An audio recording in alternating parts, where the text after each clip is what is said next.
किचनमध्ये सर्वांचे स्वागत आहे. आज आपण बनवणार आहोत ठेचा वडापाव. त्यासाठी जे साहित्य लागणार आहे ते मी डिस्क्रिप्शनमध्ये दिलेले आहे. प्रथम आपण अर्धा किलो बटाटे उकडून स्मॅश करून घेणार आहोत. आता एका बाउलमध्ये 1 कप एवढे बेसन घेऊया. त्यामध्ये 1 चमचा तांदळाचं पीठ आणि चवीनुसार मीठ टाकून वड्यासाठी जे बॅटर बनणार आहे ते बनवून घेऊया. आता ह्यामध्ये हळूहळू करून आपण पाणी ओतायचं आहे. जेवढं लागेल तेवढं आपण याच्यामध्ये पाणी ओतून घेणार आहोत. यामध्ये आपण 1 चिमूट खायचा सोडा टाकून घ्यायचा आहे. त्याच्यामुळे जे वड्याचं जे कवर आहे ते मस्त खुसखुशीत असे होते. आता ठेचा वडापावसाठी आपण ठेचा बनवून घेऊया.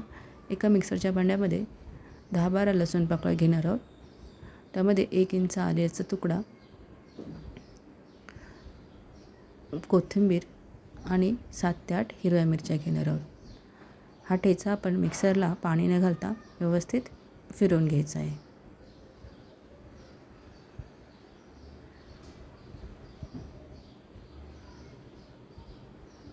अशा प्रकारे आपला ठेचा रेडी आहे. आता गॅसवर एक कढई ठेवून त्यामध्ये तेल टाकून घेऊया. इथे मी 2 चमचे एवढं तेल टाकणार आहे.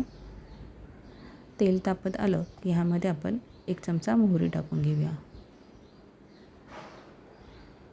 ह्यामध्ये आपण 10 ते 12 कढीपत्त्याची पाने टाकून घेणार आहोत. मोहरी तडतडायला लागली की ह्यामध्ये आपण ठेचा बनवला आहे तर 2 चमचे एवढा ठेचा टाकून घेणार आहोत. तुम्ही तुमच्या आवडीप्रमाणे कमी जास्त करू शकता. आता हे व्यवस्थित परतून घेऊया, म्हणजे तो लसणीचा जो कच्चा वास आहे तो निघून जाईल.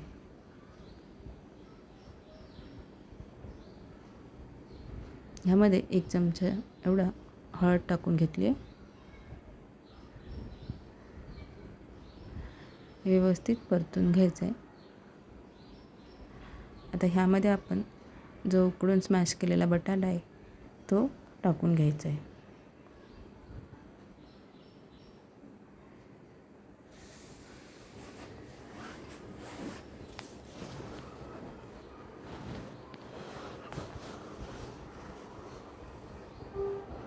आता हे व्यवस्थित परतून घेऊया. यामध्ये आपण चवीनुसार मीठ टाकून घ्यायचं आहे.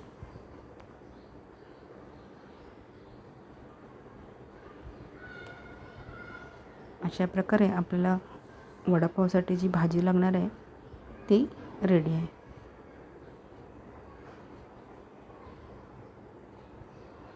आता आपण ही भाजी थोडी थंड झाली की त्याचे लिंबाच्या आकाराएवढे गोळे करून घेऊया.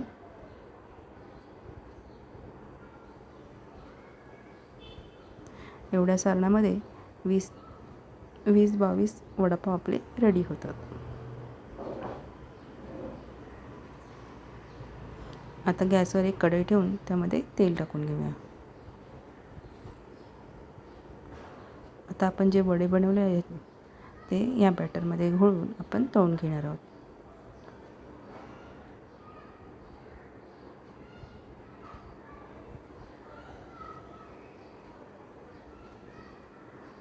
तेल तापलं की नाही बघण्यासाठी आपण थोडंसं ह्याच्यामध्ये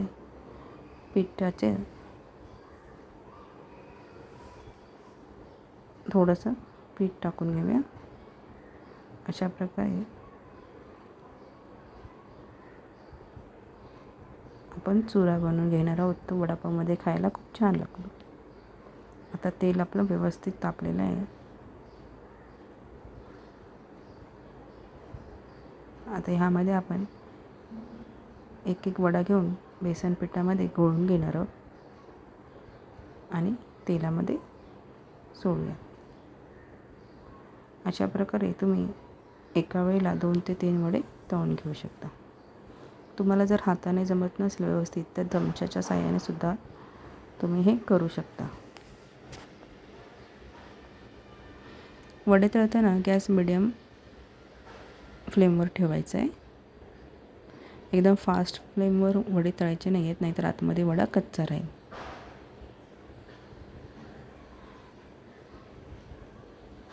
मस्त सोनेरी रंगावर हे आपण तळून घेणार आहोत. तर दुसऱ्या साईडने सुद्धा व्यवस्थित तळून घेऊया. अशा प्रकारे सर्व वडे तळून घ्यायचे आहेत. आणि आपण जी ठेचा बनवला आहे त्यामध्ये थोडं मीठ टाकून तीसुद्धा तुम्ही चटणी म्हणून यूज करू शकता. आता आपण ह्याच्यासोबत लाल सुकी चटणी आणि खोबऱ्याची चटणी देणार आहोत. अशा प्रकारे आपले ठेचा वडापाव रेडी आहे. माझी रेसिपी कशी वाटली नक्की मला कमेंटमध्ये सांगा. रेसिपी बघितल्याबद्दल धन्यवाद.